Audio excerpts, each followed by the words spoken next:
संजय सिरसाट ने सोमवार को राज्य के एक मुख्य राजकीय छात्रावास का दौरा किया, जहां उन्होंने छात्रावास की खस्ता हालत को लेकर गहरी चिंता व्यक्त की है। साथ ही इस पर अब क्षेत्रीय उपायुक्त जयश्री सोनकावड़े और सरकारी वसति गृह हाउस मास्टर निखाड़े की भी प्रतिक्रिया सामने आई है। वे संभाजीनगर में मीडिया से बात कर रहे थे।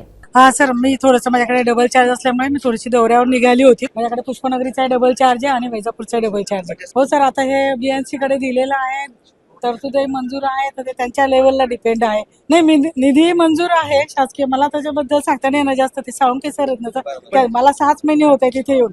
ह्या बिल्डिंगला दुरुस्तीची प्रचंड गरज आहे आणि त्याच्या संदर्भात आपण वारंवार सार्वजनिक बांधकाम विभागाशी पत्रव्यवहार केलेला आहे।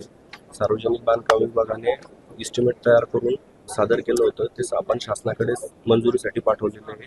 शासनाने त्या अंदाजपत्रकाला मंजुरी दिलेली आहे, परंतु निधी अद्याप प्राप्त झाला नाही। त्याच्यामुळे बीएनसी कडून अजून त्याची टेंडर प्रक्रिया झालेली असले वाटत नाही। यामध्ये आम्ही 2 ते 2.5 कोटीचं बजेट एस्टिमेट पाठवलेलं आहे, तर त्याची मान्य झालेलं आहे, पण त्याचं बजेट अद्याप आम्हाला आलेलं नाही। ते बजेट आल्यानंतर आम्ही पीडब्ल्यूडीला ते वर्ग करतो आणि त्यानंतर ते इलेक्ट्रिकची दुरुस्ती, लिफ्टची दुरुस्ती आणि इमारतीची दुरुस्ती अशा प्रकारच्या ते दुरुस्त्या करतात।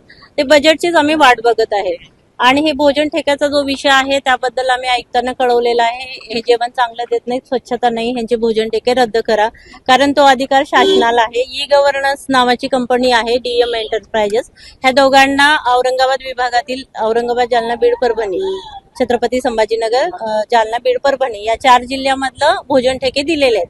तर त्यांनी ते सब ठेकेदार नेमलेले आहेत आणि आम्ही वारंवार त्यांना सब ठेकेदारांची यादी मागतो, तर त्यांनी अद्यापर्यंत माझ्याकडे यादी दिलेली नाही। तरी पण मी तपासणी करून गेलेली आहे, त्याच्या नोटिसा इश्यू केलेल्या आहेत आणि गव्हर्नमेंटला मी कळवलेलं आहे की ह्यांचे भोजन ठेके रद्द करा, हे चांगल्या क्वालिटीचं जेवण देत नाहीत।